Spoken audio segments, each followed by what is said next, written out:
Why giving money to Africa makes it poor. Oh boy. Oh boy. Oh boy. This is definitely an Asmongold video. Let's watch it. In the last 50 years, over $1.2 trillion of aid money has been poured into Africa. More than the entire GDP of countries like Spain, Australia, or South Korea. When all of this What a waste of money, guys. Oh my god, what a waste. began, just 11% of Africa lived in poverty. But by the 1990s, after floods of money and global campaigns, that number had actually increased to 66%. And So the more money we give them, the poorer they get. today it stands at 38%, over Holy 3 times shit. higher than when the aid program started. In fact, So he spent $1 trillion to make them 3 times poorer? back in the 1950s, the average Western European was just 5 times richer than the average African. Now the gap has more than doubled to 13 times. There's no way it's that low. There's no way it's only 13x. Today, over half of all African Like, I'm sorry, but like, are you really trying to tell me that like this guy, like any of these people in this photo have a net worth that's like, I don't know what average European is. Like, let's say it's $50,000, right? Their net worth. Like, are you really trying to tell me that like their net worth is like $2,000? There's no way. What's up, family? A real talk about black Americans moving to Africa. They thought they were escaping, but they got hit with a brutal reality check. Being robbed, scammed, and treated like foreigners in the so-called homeland, as they call it. And this isn't about hating Africa. It's about understanding the truth before you make a life-changing mistake that costs you everything. And we're breaking this down in plain English so you can see exactly what went wrong and why so many people who left are now trying to find their way back home to the United States of America. So let's start with the money. And here's what this actually looks like. Over the last 50 years, more than $1.2 trillion has been poured into Africa.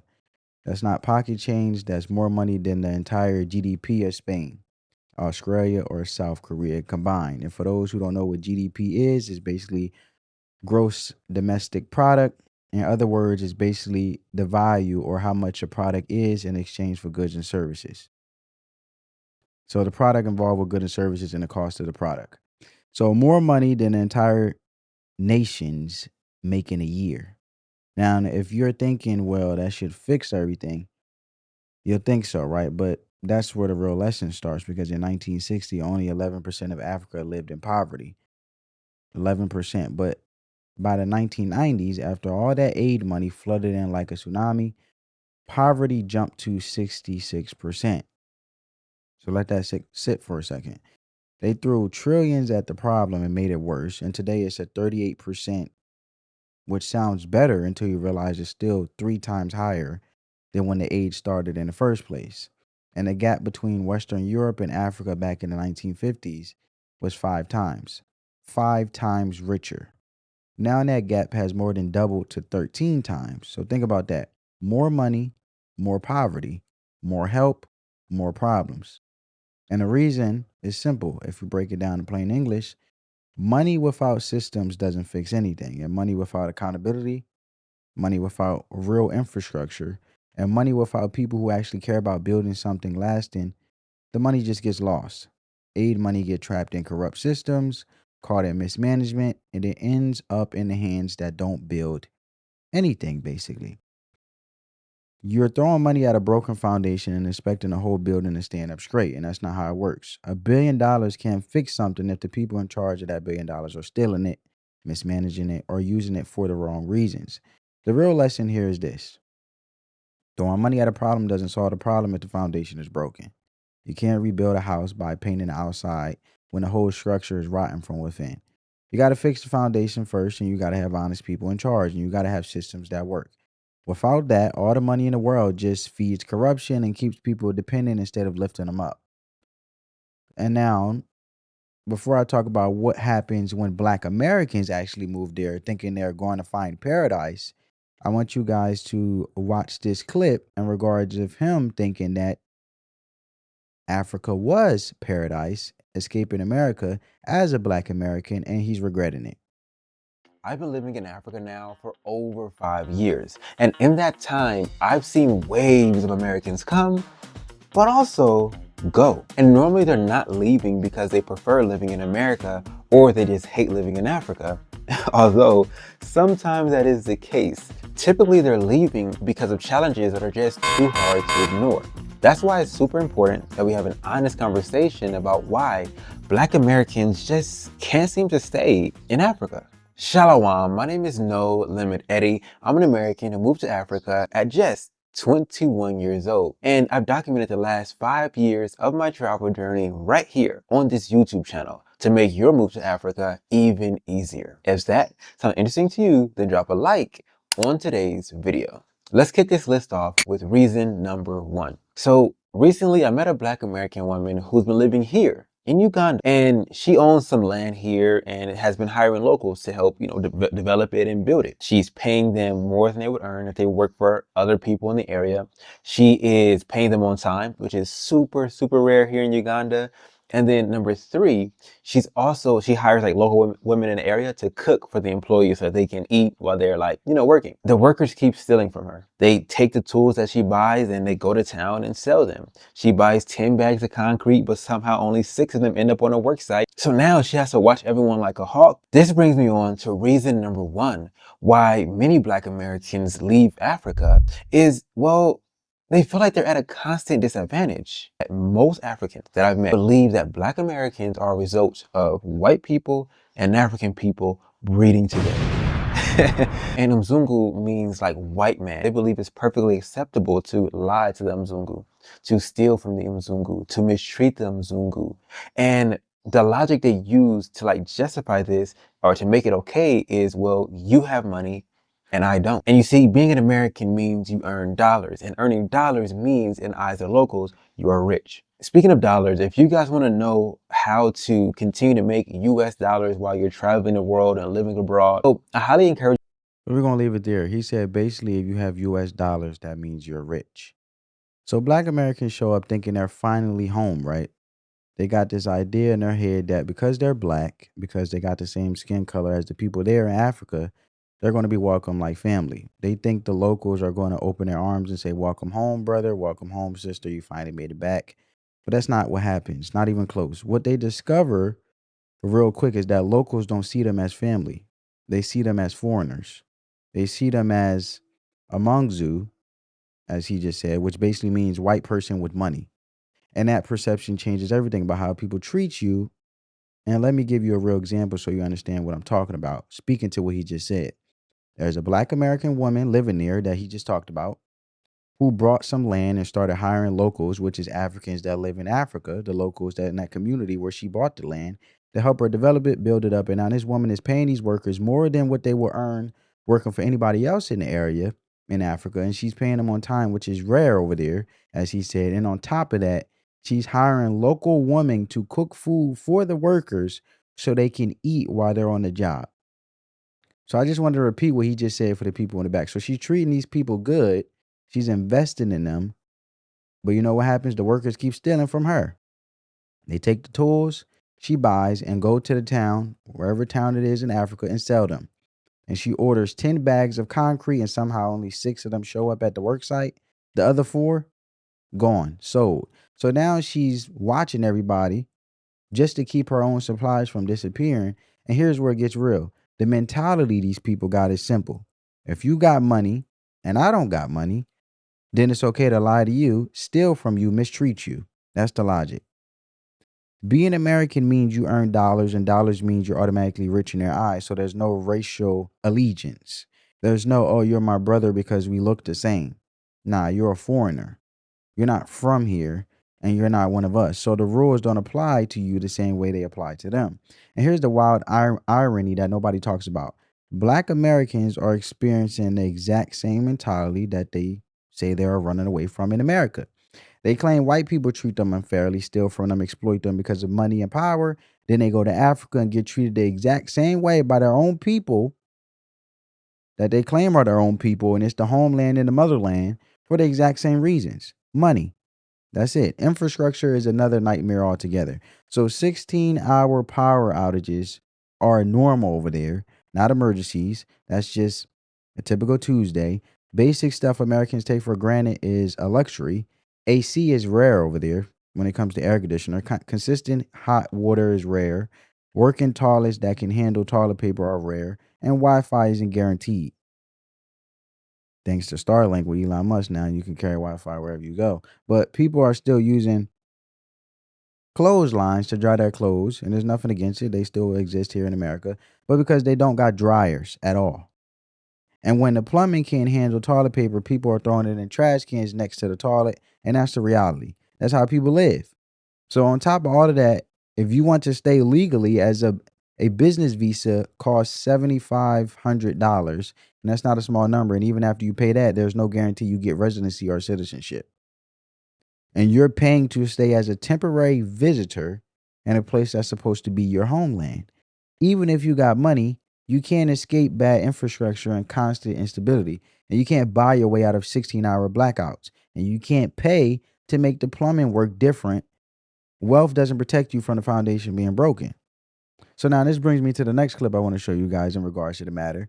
Because I wanted to debunk the myth, because a lot of Black Americans, and they can believe what you want, I'm not telling you what to believe, but they do believe that Africa is the motherland and it's people like them and they're their brother and sister and etc.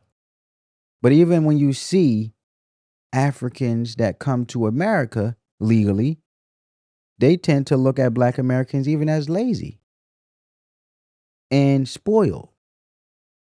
And the things that they see you have and how lazy in their eyes you look, they're going to outwork you and basically feel as though, I'm going to have more to you. You're lazy. You had all this luxury.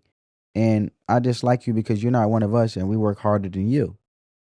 But then when you go to Africa, they look at you and say, oh, well, since you rich, give me the money because you on our land and this ain't owed to you. So check out this next clip. Egypt, a country I lived in for over 3 years. I have residency, I have a national ID, I got a motorcycle. I could go back to Egypt right now today and be overly sturdy. But where I am right now in Uganda, I'm doing that whole tourist visa nonsense that I just told you about. Now, why would I leave residency to come deal with the tourist visa nonsense? Enough said. But I really do hate all of that like tourist visa nonsense. And so I decided to have a sit down conversation with a high profile immigration lawyer here in the country. And the biggest takeaway from the meeting is that I qualify for one visa, which is the business visa, and it comes at a cost of $7,500. Now, that same week, Sorry, family correction, $7,500, not $750. that, we had the meeting, as I'm thinking through, what do I want to do? We had a 16-hour power outage in my area.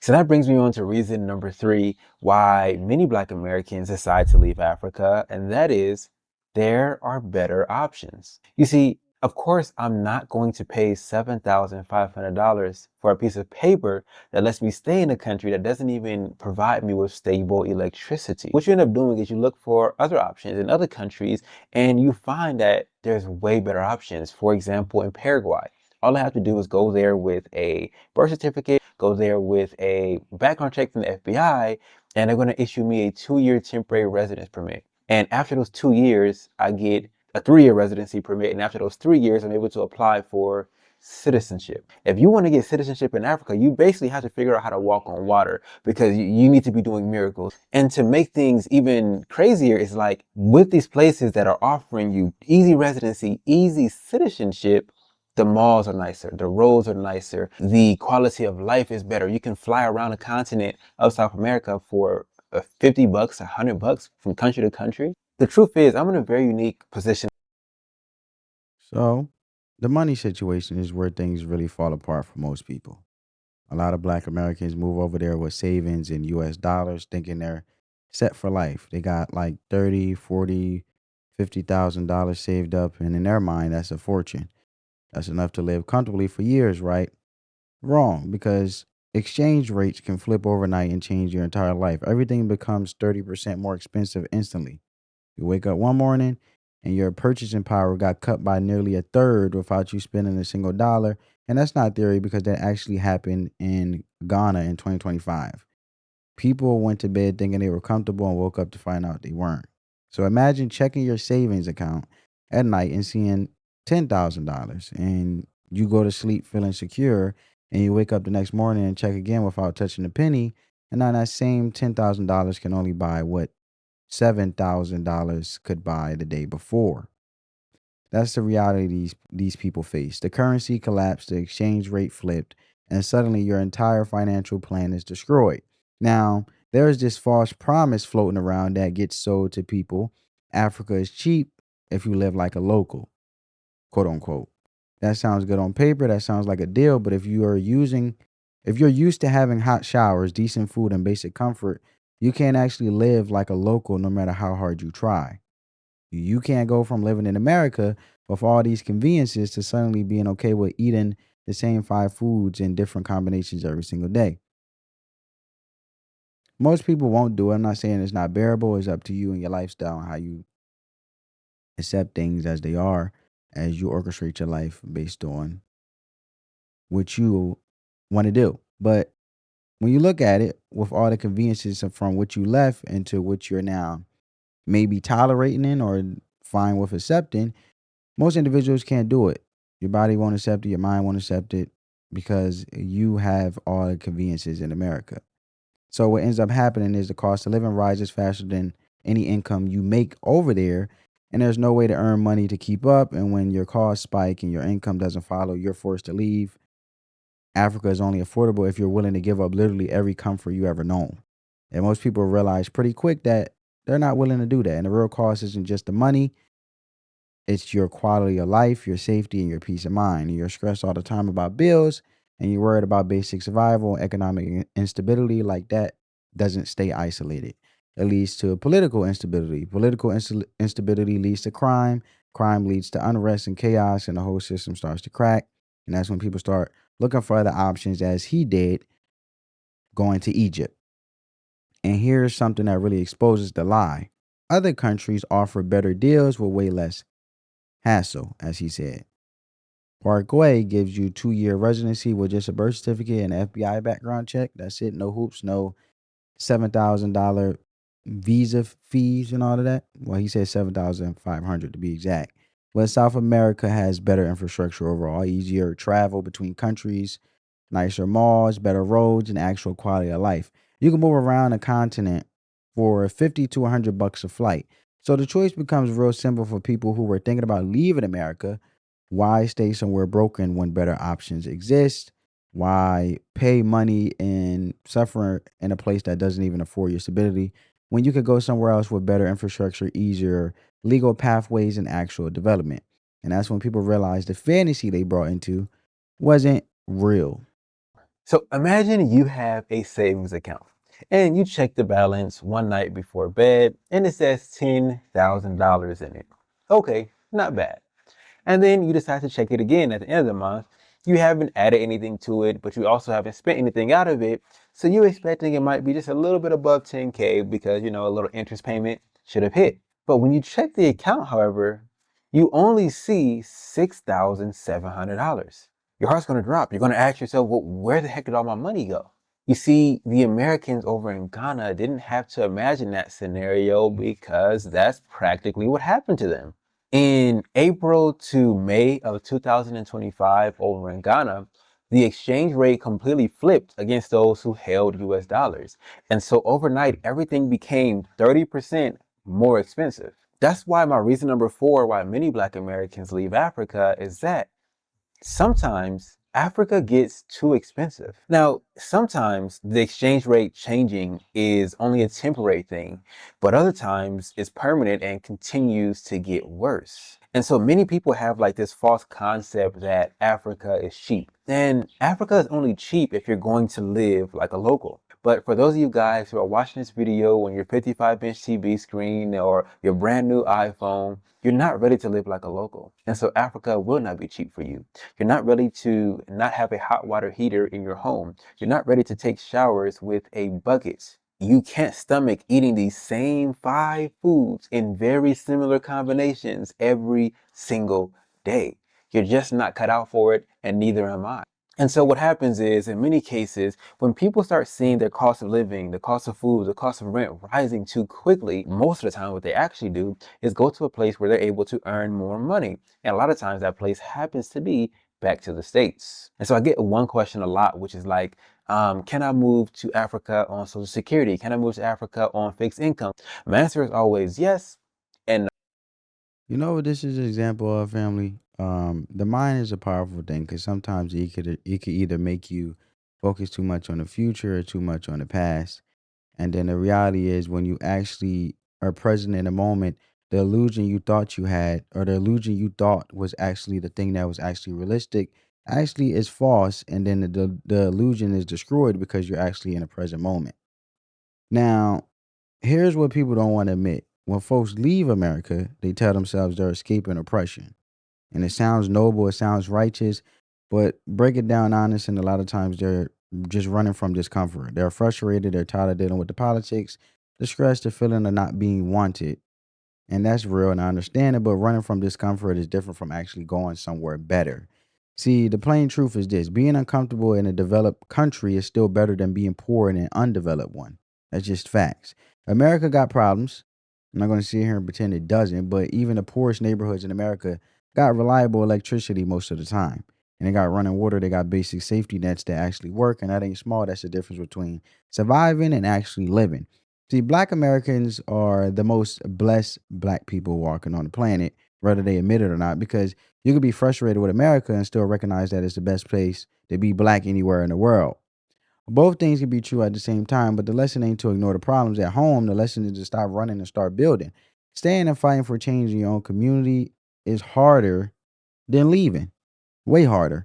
But it's the only thing that actually works long term. Running is easy. Building something that lasts, building something your children can inherit, building something that changes your whole neighborhood, that takes real courage. That takes sacrifice. And the people who left everything and went to Africa and came back, they learned this the hard way. They spent money they didn't get back, and they spent time they can't recover, and they spent emotional energy on a fantasy that never delivered. And all of that could have been invested in their actual home, their actual community, their actual foundation. And faith teaches us something real simple: the grass is greenest where you water it, not where somebody else promises is already green, not where it looks good from far away, and where you actually put in the work and tend to it every single day. Your responsibility is to your family, to your community, and to the foundation you're standing on right now, and that's where your energy should go. So stop believing in the lies that somewhere else is automatically better just because it looks different on social media. The truth is simple. America got its problems, but it's still the most stable, most developed, and safest place for all Americans, no matter the race. But speaking specifically to this conversation in which he's talking about Africa and Black Americans, it's the safest place for Black Americans to build a real life. Don't make a decision that costs you everything based on emotion and a fantasy. And like I said, when you live in the present moment, it ends up destroying the illusion you had in your head because you were thinking in the future too far, thinking you knew what was better and what was greener on the other side, and the grass wasn't greener. And then you think so much in the past that you stay content to the point where you're actually not tending to where you are to actually continue to build something that lasts. So if you're frustrated with what's happening here, channel that energy into building something in your own community instead of running to somewhere worse. So drop a comment and tell me what you think. Like this video, subscribe to the channel, and share this with somebody who needs to hear the truth. Spread the peace, love, and positivity. Let the love supersede the hate, family. I'll catch you the next one. Peace.